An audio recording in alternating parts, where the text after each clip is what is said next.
안녕하세요. 오리나 유통 기환 오리나입니다. 최근에 이제 ESG 투자에 관심들이 높아지고 있는 상황이고 기후라든지 플라스틱 이슈가 굉장히 중요해지고 있는 시점인데요. 저희 귀한러분 중에 이 분야에 관심이 엄청 많으신 분이 한 분 계셔가지고 오늘 특별 게스트로 모셨습니다. 와. 은기환님, 네. 네, 아이고 안녕하세요. 유통 귀환 맞나요? 귀환? 네, 맞습니다. 네, 그쵸? 이름이 은기환입니다. 그래서 이름마저 귀환인 귀한러 기환입니다. 반갑습니다. 찐 귀한러. 나오니까 너무 좋은데요. 아, 좋으세요? 예. 간단한 소개 부탁드릴게요. 저는 이제 펀드 매니저이고요. 회사는 하나자산운용에서 제가 운영하고 있는 펀드는 이제 하나 그린 히어로 펀드라고 이 기후위기 대응하는 산업에 투자하는 펀드입니다. 그래서 평소에 이쪽에 관심을 많이 갖고 있고 특히 이제 유통이나 소비재 기업들도 이러한 변화에 직면을 하고 있어서 투자를 고민하실 때 이런 걸 고려하는 게 굉장히 중요하다라고 생각을 합니다. 그래서 이번에 뭐 펩시 뭐 이런 얘기를 가지고 와서 귀한러 여러분과 공유를 하면 좋을 것 같아서 네. 제가 오리나 연구원께 이거 한번 해보자 이렇게 네. 급히 매우 급히 오늘 급하게 섭외해서 네, 찍게 된 급히 그런 됐습니다. 영상입니다. 네. 이제 일을 하면서 펀드 매니저분들을 많이들 이제 뵙게 됐는데, 근데 그 중에서 정말 제가 좋아하는 분이고, 그리고 또 제가 또 개인적으로는 또 존경하는 부분이 참 많은 그런 분이세요. 아, 부끄럽네요 정말. 옆에 있는 텀블러를 아, 예. 보시면은 항상 이걸 갖고 다니죠. 점심 먹을 때마다 갖고 와요. 어떻게 근데 처음에 이런 쪽에 좀 기후 위기나 이런 거에 관심을 갖게 되셨는지, 이게 언제부터셨는지 그런 게 궁금해요. 3년? 3, 4년? 길어야? 제가 어떻게 우연히 여행을 가서 네. 뭐 과학에 관심을 갖게 되고 네네네. 과학에 관심을 갖다 보니까 이 기후위기라는 것이 심각성이 과학적으로는 이미 다 논쟁이 끝나버린 상황이거든요. 지금 인간이 배출한 온실가스가 기후를 엄청 심하게 변화시키고 있다라는 거는 과학적으로 완전히 더 이상 논란이 없고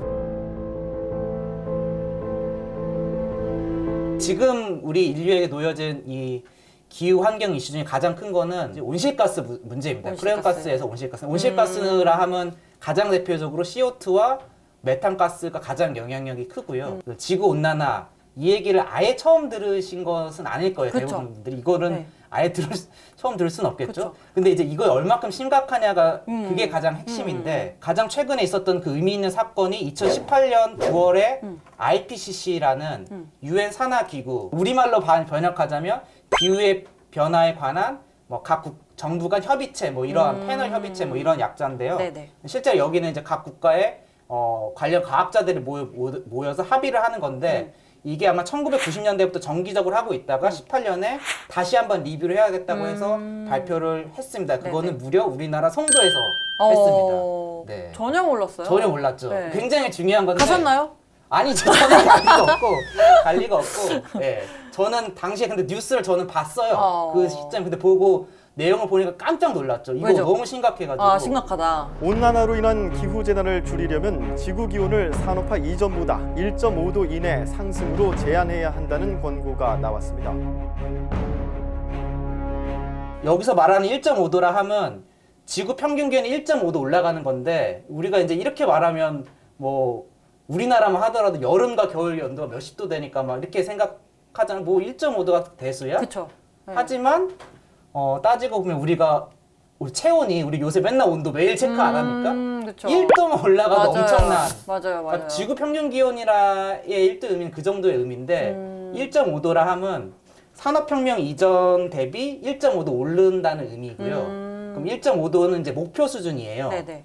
현재 이 보고서 발간 시점에서는 18년이니까 1도 정도 올랐고 제가 최근에 뉴스나 어디서 보니까 2020년 기준에서는 벌써 1.2도가 올랐다고 하더라고요. 올라버렸어요. 근데 네. 1.5도 그러니까 넘어가면 안 목표입니다. 되는 인류의 거죠. 목표. 그쵸. 그 일단은 안짝에서 거기서 지켜야 되는 나가보자. 거죠. 예, 예. 그러니까 이렇게 보면 좀 심각하다고 보실 수가 있죠. 근데 어쨌거나 기온이 변화하는 거의 원인이 대기 중에 있는 그 온실가스의 농도입니다. 이 대기 중에 있는 온실가스 농도가 0.03%가 0.04 뭐 이 정도의 지금 레벨이 있거든요. 당시 보고서에서 약 4천억 톤을 배출하면 1.5도 도달할 거라고 계산을 했고 네네네. 이미 1,000톤이 나가서 3천억 톤이 남은 것 같아요 현재. 네. 근데 인간이 매년 배출하고 있는 게 약 400에서 500억 톤 됩니다. 네네네. 그럼 이걸 대충 계산하면 한 7년, 6년 뭐 이 그쵸. 정도밖에 안 남았어요. 그쵸, 그러니까 그쵸. 이대로 배출하면 우리가 그 1.5도 도달하는 거고 네네.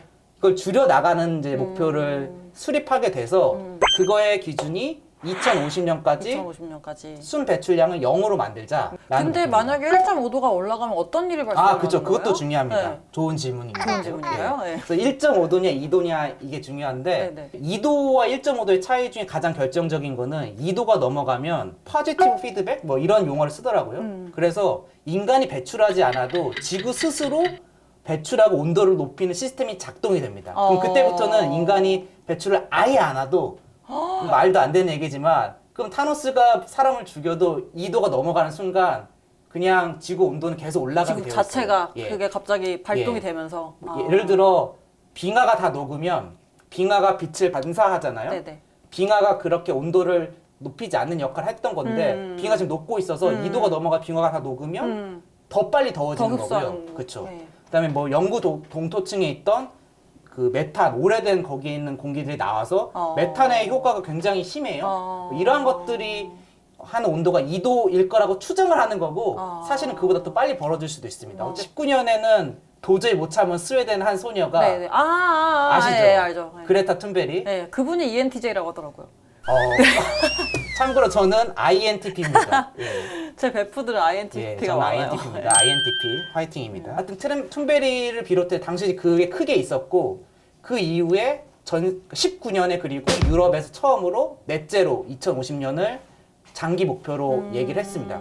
유럽을 시작으로 2020년에는 우리나라, 중국, 일본, 아시아권 국가도 일단 2050년 넷제로 중국은 60입니다. 이야기를 했고 미국도 이제 바이든이 공약 안에 다 있어요. 그러니까 바이든도 네. 했다라고 이제 볼 수가 있고요. 그리고 각국의 기업들, 그러니까 주요 큰 기업들 또 오늘 소개해드린 펩시를 포함해서 2050년을 방금 말한 과학적인 그 근거에 하에서 예, 그 목표를 만들고 수립하고 하고요. 이제 그 오리나 유통기한에서 설명을 몇 번 나왔던 국내 소비자 기업들도 BGF 리테일도 저희랑 미팅을 몇 번 했고요. 뭐 이야기를 나누고 있고 기업들도 이 문제를 인지를 꽤 많이 하고 있어서 준비를 하고 대응을 하고 있습니다. 근데 굉장히 어려워요. 아까 제가 2050년에 0을 만들어야 되고 근데 전 뭐가 세계적- 플러스 마이너스 쳐서 넷이 되는 거예요? 그러니까 나무는 흡수를 하죠. 그런 것들. 그리고 기술적으로는 아직 상업화가 되진 않았습니다만 탄소 포집 설비, 탄소 포집 기술까지도 그 솔루션 중에 하나로 준비는 하고 있는데 아직 여기를 기대할 수는 없지만 아주 멀리 가면은 뭐 언젠가는 그것도 필요할 수도 있을 것 같고요. 아무튼 그렇게 포함해서 흡수하는 것과 배출하는 것을 해서 0으로 만들어서 만든다. 지구에 있는 이산화탄소 농도를 최소 이제 유지를 시키는 거죠. 많은 기업들이 이거에 인지를 하고서 좀 행동을 하기 시작한다고 말씀을 주셨는데 펩시가 뭔가 그동안에 발표했던 기업들과는 다른 점이 있었던 건가요? 어떤 게 특징인지. 보통 이제 2050년 넷제로를 한다고 발표를 많이 합니다. 네. 근데 이 과학자들의 전망 예측마저도 완전한 것은 아니에요. 그렇기 때문에 가급적이면 할 수 있는 한 빨리 해야 되기 때문에 펩시는 이번에 2040년을 이야기를 했습니다. 보수적으로. 아니 그러니까 더 빠르게 그러니까 더 우리는 더 동격적으로 빨리 2050년이지만 아마 펩시에서도 고민을 했겠죠. 우리가 이런 거 하면은 하겠는데 야 해야 되는데 빨리 하는 게 좋지. 그쵸. 2050년까지 기다릴 게 기다릴 뭐 수 있어? 없다. 아마 그런 논의를 했겠죠. 그래서 2040년을 했고 제가 이제 특별히 여기는 소비재 기업들이니까 그 탄소 배출량이 많은 기업들이 있어요. 근데 소비재는 다행히 아닙니다.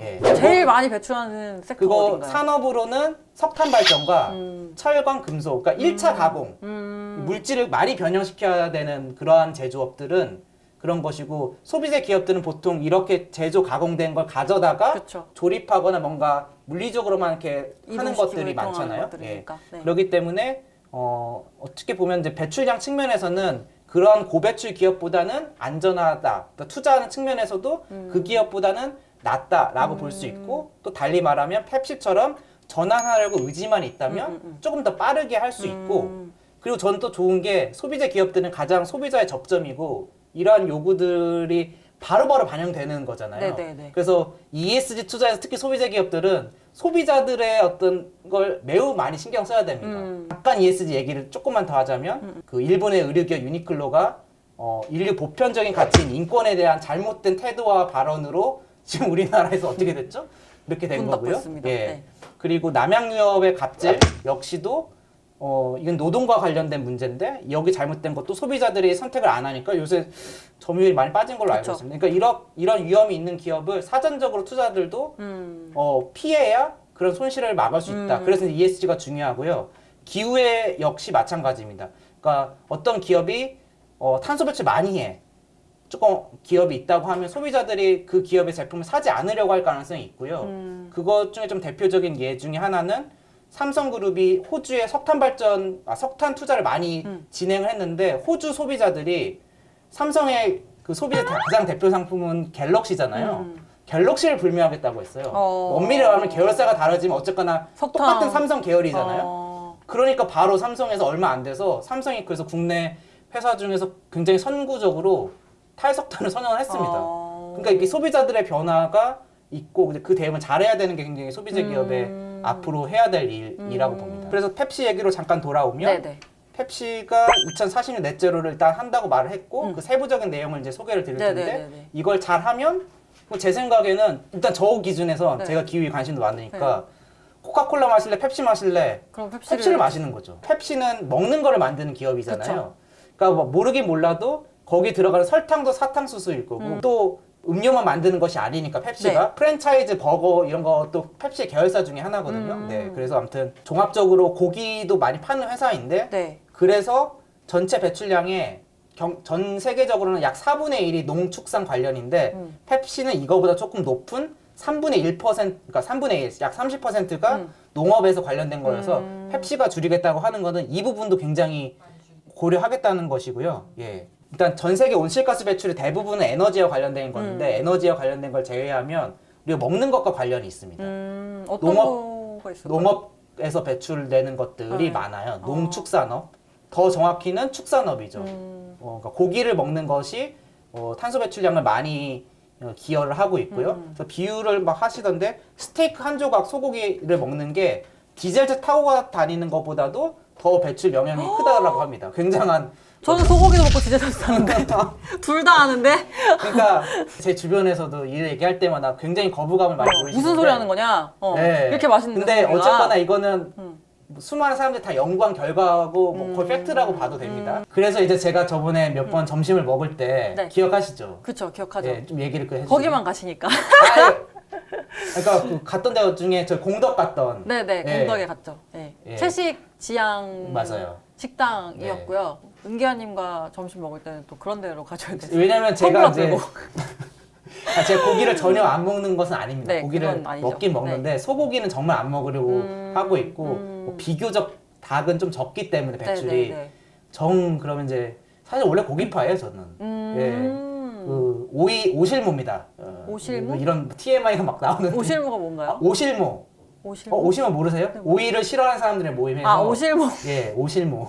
예. 저도 오실모. 오실모예요? 네. 예, 또 이런 저 공통점. 오이 극혐. TMI가 잠깐 있었는데 아, 네. 아무튼 그래서 뭐 채식을 엄청 막 확고하게 하겠다도 중요하지만 뭐 그게 굉장히 어렵습니다. 저도 어렵고요. 그쵸. 그래서 가급적이면 뭐 일주일에 한 번만이라도 또는 두 번만이라도 뭐 소 대신에 치맥 뭐 약간 이런 정도라도 해보는 게 의미가 분명히 있긴 있습니다. 그래서 이제 그 채식을 강조하고 아마 펩시도 뭐 배양육이나 대체에 대해서 관심이 많잖아요. 네네네. 그래서 투자 관점에서도 그런 기업들 좀 주목해서 보시면 좀 좋을 것 같아요. 투자하시는 분들. 근데 제가 잘 모르기도 네네. 하고 개인적으로 궁금해서 그런 건데 돼지는 어떤가요? 아, 그러니까 제가 이제 사실 이런 거 항상 말하는 방송에서 네. 제가 혹시 틀릴까 봐 너무 걱정이 많아서 아. 꼭 검색을 해보시면 좋겠는데 네.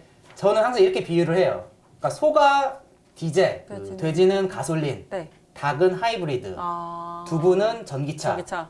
물론 이게 정확하게 딱딱딱 떨어지지 그럴 않을 순 겁니다만 없죠. 네. 그냥 정도를 그냥 비유한 네네네네. 거니까요. 저와 극과 극에 있으시네요. 예? 어떤 저는 점에서? 경유차 타는데 전기차 타시잖아요. 네, 뭐 워낙 트렌드에 빠르시기 때문에 우리 오니라 연구원이 네. 다음 차 바꾸실 네, 때는 알겠습니다. 아니, 제가 스스로 생각해보세요. 아마 네, 제일 좋은 차가 전기차로밖에 안 나오잖아요. 제가 강요하지 않더라도 아마 다음 차는 전기차이지 않겠습니까? 아마 그렇겠죠. 네, 아마 그렇겠죠. 네, 아마 네. 그렇다고 생각하고 있습니다. 네. 네. 또 이제 중요한 거는 포장재에서 그 뭐 영어로 버진 플라스틱이라고 얘기하는 제가 이걸 정확히 한국말로 뭘 번역해야 될지 모르겠어요. 오. 그러니까 이거는 이제 그 재생 플라스틱에 이제 반대되는 개념으로 얘기하는데 어쨌거나 재생 우리- 플라스틱은 뭔가요? 재활용하는 아. 재사용한 플라스틱이겠죠. 아. 예. 그러니까 피트를 보통 재사용하면 옷을 만들어요. 그런 플라스틱이 있고 그냥 생으로 원유에서 뽑아서 막 정말 쭉쭉쭉 날 만드는 때부터 거는 그냥 그냥 버진 플라스틱인 거. 플라스틱인데 네. 특히 음식료 소비재 기업들 또 화장품 등등은 우리가 필요로 하는 게 있고 모든 건 다 포장이 되어 있어요. 그쵸. 그쵸. 맞아요. 포장재 어마어마합니다. 이게 커지는 게 플라스틱 사용이 정말 절대적인 거라서 이거 줄이는 게 정말 중요한데요. 예. 저는 펩시의- 기현님이 네. 저 언제 저희 단톡방에서 한번 했던 얘기 중에 하나 중에 되게 와닿았던 게 나는 음식을 샀는데 맞아요. 나는 포장 용기를 산 적이 없는데 그게 맞아요. 딸려왔다. 맞아요. 네. 그러니까 제가 어느 정도 언제 가보면 매장 가니까 이건 다 쓰레기밖에 없구나 이런 그러니까요. 생각이 있어서 맞아요. 기업들이 당연히 알고 있습니다. 미팅을 해봤는데 알고 있고요. 문제를 바꾸려고 노력을 하니까 근데 소비자들이 그렇게 했을 때 호응을 해서 그런 편의점이 있다면 더 지지를 해주면 그쵸. 더 기업들이 열심히 하겠죠. 예, 그런 변화가 좀 필요하고요. 필요하다. 예, 그래서 펩시에서도 그걸 줄이겠다고 했고 네네. 또 이제 발표 나온 날 저희가 네네. 투자하는 주식들을 보잖아요. 그 네네. 중에서 이제 바이오 플라스틱 관련 기업이 급등을 했고 예, 그 뒤로도 계속 오르고 있더라고요. 그러니까 이렇게 큰 기업이 움직이고 있고 또 확인을 해보니까 국내에 이런 걸 만드는 회사들도 최근에 문의가 엄청 많대요. 그러니까 아마 뭐 국내의 큰 이런 뭐 화장품, 음식료 여러 기업들도 또는 유통회사들도 본인들의 있는 이런 거에 관심이 분명히 있을 것 같아서 바이오 플라스틱, 재생 플라스틱, 또 크게 보면 이게 순환 경제 뭐 이렇게 해가지고 약간 이게 하나의 큰 섹터로 커질 것 같더라고요. 예. 바이오 플라스틱은 어떻게 만드는? 뭘로? 그거는 미리온에서 다룰 수도 있는데 아. 바이오 플라스틱 보고서를 이베스트에서 제가 알기로는 국내 최초로 이한나 칭찬. 연구원이 냈군요. 그렇습니다. 제가 그래서- 옆자리 이따 가서 예, 물어보겠습니다. 네, 그러면 또 생산이나 뭐 유통 예, 이쪽에서도 줄일 수 맞습니다. 있겠네요. 그러니까 만든 물건을 네. 운송하는 과정에서 당연히 배출을 했겠죠. 전기 트럭도 있을 것이고, 그래서 운송에 있어서 본인의 밸류체인에서 물류 뭐 파트너 선정한다라고 할 때 당연히 아마 이런 기준을 두고 펩시의 물류를 하려면 앞으로 아무래도 전기로 가는 친환경 운송 수단을 택해야 될 것 같고요. 언제까지 한 아마존고 간다가 했던 그 아마존. 그 아마. 네, 아마존고. 그 아마존이 또 작년에 그에 대해서 또 굉장히 의미 있게 레터에서 베조스가 얘기한 게 있습니다. 그래서 그러니까 아마존도 많은 혁신을 하고 있고 그동안은 이런 쪽에 좀 미진하다는 비판이 많았어요.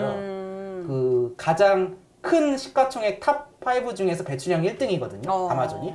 그 사실 아마존은 비즈니스 자체가 물류, 인프라 이게 큰 그쵸. 비즈니스잖아요. 네. 뭐 구글, 페이스북이랑 비교를 하자면 뭐 당연히 그런 건데 어쨌거나 배출 많이 하는 거에 대한 책임을 이제 인지를 하고 바꾸려는 계획을 아마존도 작년에 사실 발표를 했고요. 아마 펩시도 그와 같이 가고 있습니다. 네. 근데 제가 되게 재밌는 게 하나 있었는데 펩시 내용 중에서 네네. 직원들이 무슨 비행기 타고 출장 가는 거를 갖다가 맞아요. 이거를 뭐 이것도- 배출량을 계산을 해가지고 네. 이런 내용이 있었는데 혹시 어떤 건가요? 네, 요거는 뭐 자기네들 이제 경영 전반의 프로세스를 그 영어로 Sustainable from the Start라는 말로 했고 그 안에 여러 가지가 있는데 발표된 것 중에 딱 특정이 언급된 거는 당연히 글로벌 기업이니까 해외 출장이 잦겠죠? 있을 수밖에 네. 없겠죠. 근데 항공 출장을 하게 되면 문제는 우리가 비행기를 탈 때 그 비행기에서 배출되는 게 적지 않습니다. 전체 운송의 뭐 8%인가? 근데 이건 더 특이한 만한 점은 전 세계적으로 봤을 때 소득 상위에 집중된 배출원이에요. 그러니까 돈이 많은 사람들이 비행기를 많이 타니까 네 거기서 많이 배출되고 뭐 저도 여기서 고백하자면 해외여행 굉장히 좋아해서 네. 많이 다녔었는데 뭐 그럼 어떻게 이거를- 하실 예? 거예요? 어떻게 가요? 저는 이제부터는 이제 거의 안 가면 저는 어떻게 하시게요? 그럼 전기차 타고? 그거는 이제 전기 비행기가 혹시나 아주 먼 미래가 아니었으면 좋겠는데 전기 비행기나 뭐 이런 어떤 기술적인 게 나오면 그때는 타겠지만 출장이나 불가피하게 가야 되는 거라면 가긴 가야 되는 건데 저는 이제 보통 여행을 다녔기 때문에 뭐 내 즐거움을 그 정도는 뭐 해보겠다 정도이고요. 그래서 펩시는 그 직원들이 한 것도 그러니까 이게 뭐 탄소 비용을 부과를 하는 것 같아요. 저 더 구체적으로는 모르겠는데 비용을 산정할 때 내부적으로 뭔가 회계나 법인 그 카드 씀씀이 등등을 처리를 할 거잖아요. 네네. 거기 안에 반영을 시킨다고 하면 내가 만약 출장 가야 되는데 이거 줌으로 할 수 있겠는데? 그러면 라고 하면 굳이 안 줌으로 할 가는 수도 있겠죠. 거죠. 만약 네. 그게 평가에 들어간다고 하면. 그래서 자연스럽게 뭐 유도를 하는 뭐 근데 도저히 줌으로 해결 안 돼. 네네네. 뭐 공장 가서 봐야 돼. 이런 거면 이제 가겠지만은 가급적이면 뭔가 할 수 있는 것들은 그렇게 하도록 유도할 수 있는 그런 경영 전반의 프로세스를 구축을 하려고 하는 것 같습니다. 펩시는. 이건 되게 재밌는 내용이네요, 진짜로. 예, 조금 어려울 수 있지만 이제 투자를 고민하시는 분들이, 그러니까 투자를 직접 많이 이것저것 하시는 분들이라면 네. 알면 좋은 것이 탄소 배출량 정보를 이제 기업들이 앞으로 더 많이 더 쉽게 공유를 많이 할 텐데 거기에 스콥 1, 2, 3라는 개념이 있어요. 네.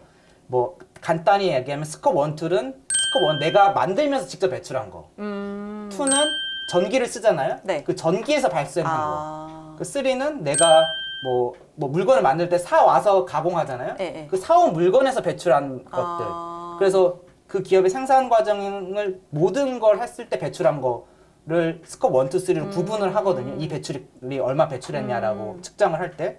그럼 근데 이제 관여가 제일 깊게 돼 있는 게 스코프 1이고. 그러니까 1차적으로 기업 입장에서 스콥 1, 2는 적극적으로 할 수가 있고 네. 스콥 3에 대해서는 이 기업에게 야 니네 이런 거 잘 안 하면 나 니네 거 안 살 거야. 약간 이런 식으로 압력을 행사할 수 있습니다. 특히 이제 펩시나 또는 뭐 오늘 얘기는 안 하겠지만 애플과 같은 경우가 이제 그런 영향력이 굉장히 크니까 이제 애플과 뭔가 거래를 하려면 최근에 주식시장에서 애플이 핫했죠. 네. 뭐 누가 되는지 모르겠습니다만 그쵸? 네. 확실한 거 한 가지는 재생에너지를 써야지만 애플 차를 만들 수가 있습니다. 네, 그것도 굉장히 중요한 포인트죠. 이제 이런 거를 알게 되면 내가 물건 하나하나 살 때 이 뭐 탄소 발자국이라는 말도 있어요. 그러니까 모든 제품을 만든 데는 탄소 배출을 했을 거기 때문에 뭔가 물건을 구매하실 때 이 여기에 탄소 배출이 얼마 됐을까 한 번쯤은 고민을 해보실 수 있지 않을까 그렇게 생각을 합니다. 그러니까 말씀 주신 스코프 1, 2, 3가 있는데 펩시는 지금 2030년까지 1, 2의 비중을 는 75% 줄이겠다. 그리고 스컵 3를 40% 줄- 줄이겠다라고 줄이겠다. 얘기를 했습니다.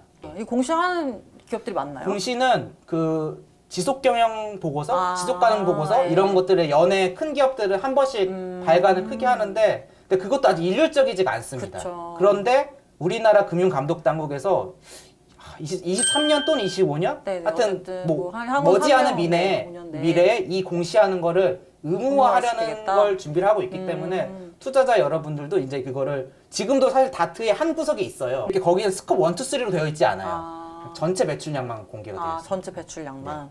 근데 하여간 지금 펩시는 굉장히 구체적으로 목표를 네, 설정을 구체적으로 하고 있는 네. 거를 좀 평가할 수가 있고요. 이제 아리백 얘기만 하면 네. 아리는 뭐야? 아리백, 리뉴어블 에너지 100의 약자입니다. 재생에너지. 재생에너지 100%의 약자고 이것도 RE 100.5R인가요? 거기 딱 들어가면은 이제 RE 100 이니셔티브라고 해서 전 세계 뭐 엄청난 기업들, 애플부터 시작해서 이런 기업들이 다 재생에너지 100% 쓰겠다라고 네. 하는 자발적인 그런 이거 달성한 기업들이 ESG 점수가 이제 높아질 가능성이 높겠죠? 이 여기에 해당하는 아직 달성한 기업은 없지요? 아니 많습니다. 그래요? 예. 근데 그건 이제 기업이나 산업에 따라 차이가 있어요. 공장이 많거나 이런 기업들은 아무래도 조금 그쵸, 어려울 어렵고. 것이고 무형 자산이 많은 기업들이 유형 자산이 많은 기업들보다는 당연히 유리하죠. 배출량이 적고 그쵸. 이런 거 달성하기는 또 오히려 굉장히 수월하긴 하거든요. 근데 어쨌거나 펩시는 글로벌 기업이고 지역으로 보면은 미국, 유럽은 달성했다고 하고요. 지역별로 예. 봤을 때. 네, 호주, 멕시코는 올해 한다고 할 예정이라고 네, 하고 네, 네. 그럼 전체적으로 한 60%는 전사에. 재생에너지가 된다고 합니다. 우리나라 업체도 하겠다고 하는 회사가 있나요? 우리나라는 SK그룹이 SK 최근에 그룹이? 이야기를 했습니다. 그리고 아마 더 늘어날 것이라고 생각을 합니다. 그거는. 그렇군요. 근데 이제 여기서 또 하나의 포인트는 네네. 우리나라 기업 중에 이제 펩시랑 그 관계가 있는 이제 롯데칠성이라는 기업이 있는데 예, 펩시 음료를 이제 생산을 수행하고 있는. 근데 아마 거기 보면 펩시가 이제 그 제3자 그 파트너에게도 2040년까지는 아리백 하도록 하겠다라고 해서 아마 이게 저도 그 확인이 필요합니다만 아마 롯데칠성도 뭐 펩시랑 이야기가 됐다면 아마 해야 될 겁니다. 그렇죠. 그래서 펩시가 이제 그런 기조를 가지고 그쵸. 있으니까 아무래도. 네. 그리고 네. 이걸 할 때 기업들이 채택하는 수단 중에 하나가 그러니까 내 건물에 다 태양광 때려 박아 이걸로는 다 안 되거든요. 그러니까 이제 재생에너지 발전소를 직접 만들어야 되는데 그래서 보통은 PPA라고 해서 전력 구매 계약을 합니다. 그러니까 내가 예를 들어 전력을 100을 쓴다. 그럼 100에 해당하는 재생에너지 구매 계약을 체결하면 그걸 인정을 해줘요. 보통 이런 방식으로 많이 하는데 그거 할 때 그 재생에너지 만드는 대표 기업 중에 하나가 덴마크에 있는 해상풍력 회사 웨스테드가 있는데 그래서 저는 맨날 이 웨스트헤드가 많이 했더라고요. 여러 아리백 기업들과. 그래서 뭐 진짜 PPA 맛집이라 이런 표현으로 PPA 맛집? 예, 이야기를 하는데 어쨌거나 펩시도 올해 그 대형 PPA 계약 아마 웨스트헤드랑 체결했다라고까지 이제 거기 나와 있습니다. 네. 그럼 지금까지 펩시 얘기를 들어봤는데 원래 2분 컷으로 하려고 했던 2분 컷이. 꿈은 아주 야무진 꿈이었던 걸로. 아, 뭐 네. 60-2분 컷 해가지고 58분짜리로 할 수는 아, 있는데. 이거 아닌 것 같아요. 지금 보니까. 마지막으로 우리나라 주식시장에서 여러 기업들을 투자하는 일을 맡고 계시니까 그런 기업들한테 좀 당부하고 맞아요. 싶은 얘기라든지 그러니까 이런 좀 콕 집어서 하면 이제 LG 생건이 좀 빨리 했으면 좋겠다는 생각이 있어서. 코카콜라가 있으니까. 아, 그렇죠. LG의 사업부에도 코카콜라 음료를 만든 사업부도 있으니. 네. 그래서 제가 지금까지 본 LG 그룹과 LG 생건이라면 이 문제를 분명히 알고 있을 거고 고민을 지금 내부적으로 하고 있으리라 보는데 어쨌거나 투자자인 제가 이걸 굉장히 관심이 있고 또 소비자들도 보고 있을 테니까 그쵸. 조금 더 힘을 내서 내부에서 네. 이거 빠르게 넷제로의 구체적인 걸 고민하셔서 발표를 하시고 뭐 아리백도 가입하고 그다음에 마찬가지로 뭔가 내부에서 특히 포장재와 관련해서 LG 생건이 고민을 많이 하실 겁니다. 요새 뭐 화장품 리필 뭐 이런 것도 조금씩은 맞아요. 나오긴 하더라고요. 네. 또는 재생 플라스틱으로 만든다고 하면 그 조금 나을 것 같기도 네. 하고요. 투자자 관점에서도 이렇게 되면 이제 뭐 바이오 플라스틱이나 뭐 아까 말씀드린 대체육이나 그리고 뭔가 경쟁 기업들 중에서도 이런 대응을 잘하는 기업들이 주가 상승이 높을 가능성이 높겠죠. 그렇죠. 그러니까 이제 투자하실 때도 그런 요인을 조금 더 따져 보시면 좀 좋을 것 같고요. 네네. 저희 환경 보호 덕후. 덕분 너무 그런 네. 보다는 기후 투자자로 기후 투자자. 네, 기후 네. 투자자입니다. 귀한러 은규아님 모시고서 우리 기후 위기 그리고 최근에 ESG 투자 관련해서 이야기를 나눠봤고요. 또 저희 유통기한 채널의 색깔에 맞는 소비재 기업들의 네. 노력과 변화도 같이 살펴보았습니다. 저도 진짜로 새로운 얘기도 네. 많이 듣게 돼서 너무 유익했고요. 오늘 재밌네요. 시간 내주셔서 감사드립니다. 힘든 촬영이 될까 봐 걱정했는데 너무 잘하셔가지고 그래도 네, 예. 재미있게 네, 잘 마친 것 좋습니다. 같습니다. 네. 다음에 또 기회 되면 아마존 얘기도 한번 같이 하시면 근데 좋을 것 같아요. 제가 이제 아마존 바쁘세요? 얘기. 네, 아니요. 좋죠. 알겠습니다. 네. 같이 준비하면 안 돼. 제가 예, 알겠어요. 아마존 전문가잖아요. 제가 그렇죠. 사실- 아마존은 저 할 얘기 많죠. 그러니까요. 네. 그럼 오늘은 여기서 마무리하고 오늘 고생 많으셨고요. 네. 우리나라 유통 귀환 같이 외치고 끝날까요? 귀환이죠. 네. 네, 그럼 우리나라 유통 또 귀환. 귀환 다음 시간에 만나요.